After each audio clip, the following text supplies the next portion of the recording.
Did you know that there are numerous reading techniques that you can use that increase the effectiveness of what you're reading, cut down time, help you remember more, and overall just give you a better reading experience? Effective readers use a ton of these things that I'm about to show you, and it helps them prioritize what they're reading and gives them an optimized reading experience.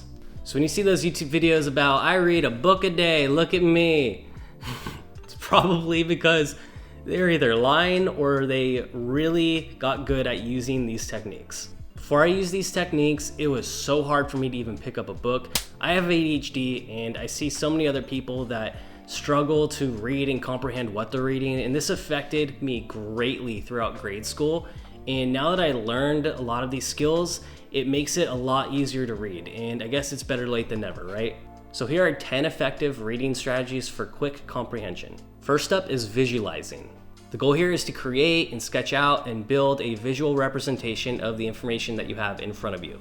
So a great way of doing this is to immerse yourself in the reading material and imagine it's you that's carrying out these things and how you would go about doing that.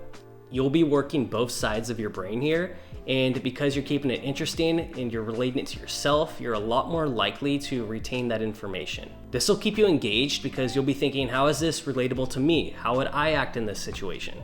And this is highly useful in novels because when you immerse yourself into a novel and you are imagining yourself as the character, you're so much more engaged and you really look at it differently and you tend to comprehend the information a lot easier and you want to get through it faster because you're excited about it. So if you're trying to get through Prisoner of Azkaban, just imagine yourself as Hermione. Next up is skimming. And skimming was my absolute favorite thing to do in college. It is how I was able to get through books. What I would do is I would rent used books and I'd open them up and they'd already be highlighted with all the right information usually, maybe some doodles of the teacher they didn't like, but you would see that information, you'd be able to pick it out in bite-sized chunks and process it a lot faster because you wouldn't have to dig for that information. And then you would send it back to the bookstore and get back a quarter for it, even though you paid $150 for it. It's good times. The next one is to read with a purpose.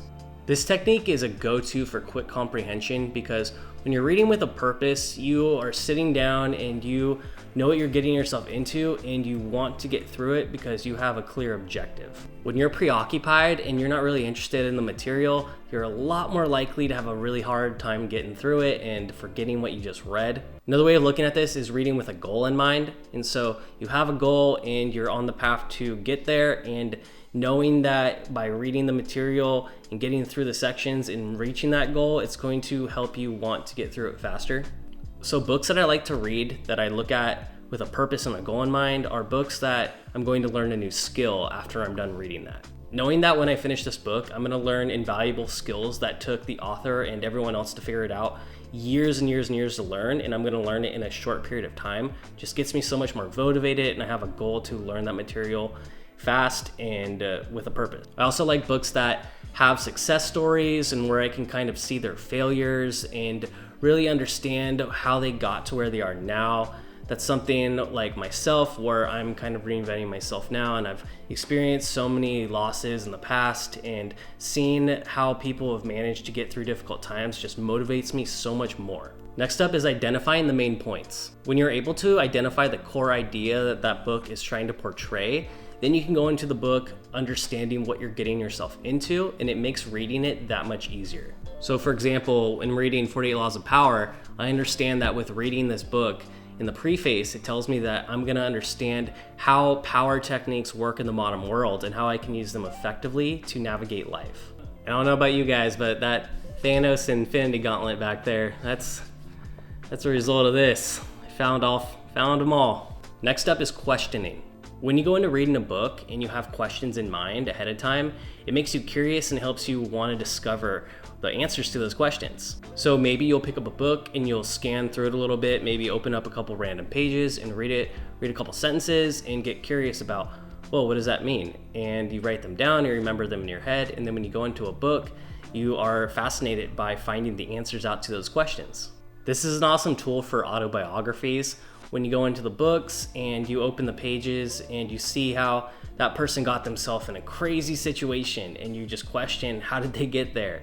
and then you start reading the book and understanding, oh, I see, this is all building up to this moment. And it's something that just builds intrigue and curiosity. Next up is previewing. So we've all seen so many books in aisles like Barnes & Noble that are, say, self-help books, and you all see that they say the exact same thing relatively. It's all basically the same knowledge, but it's all by a different author. And although some points are universal, typically every author has a different point of view on the subject. And so when you're looking for a book to read and you read the back of one where the author is discussing talking points that you're already familiar with, you're far more likely to pick it up and be excited to want to read that. It's a lot quicker and easier to read through material that you're already familiar with, as opposed to going into something that you have no idea what you're getting yourself into. This is typically better than watching, say, a movie trailer where they essentially just give you it all right there. You don't even need to buy the ticket after that. Next up, we have predicting. Similar to previewing, you essentially speculate on what you're about to read. It'll establish standards and make you anticipate that what you're going to get yourself into is what you're going to get.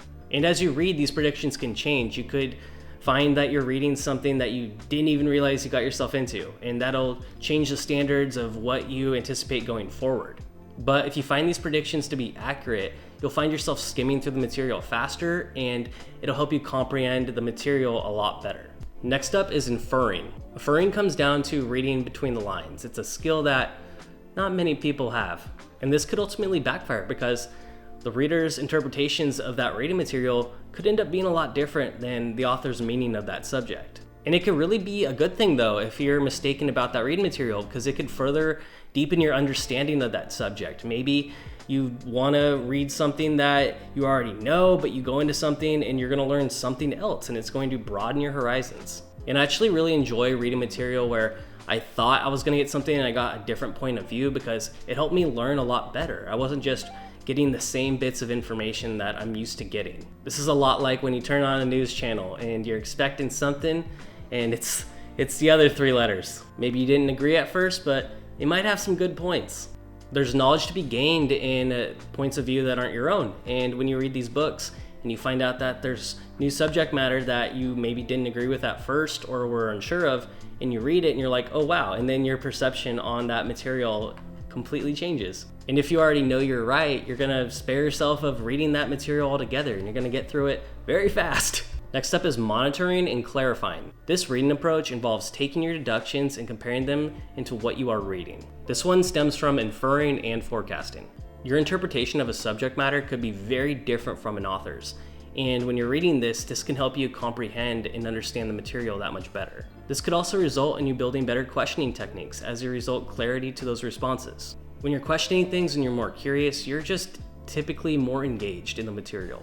Next up is searching. This is a reading tactic where you ask questions and then you hunt for answers. This is different than clarifying because it's used for general understanding. When you're searching, you're trying to identify and uncover things in that book that you already understand and believe to be true.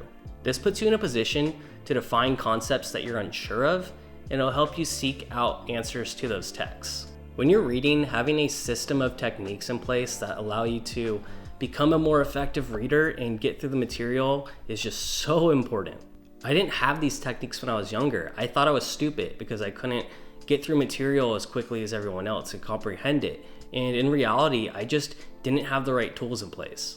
And yeah, I have ADHD, but implementing these have helped me so much, and I don't use that as an escape route to not pick up a book. So if you are experiencing some reading comprehension issues, I highly recommend you try some of these techniques and experiment with them. Develop a reading approach that works best for you. I don't expect you to use all 10 of these, maybe just 1, 2, or 3. There's plenty for you to amplify your reading experience that much more. I hope you guys got a lot of useful information out of this. If you like this video, please give it a thumbs up. It helps with the algorithm. It helps me get my small channel out there to you guys more and helps more of you. Y'all are great. I love you. See you next time. Peace.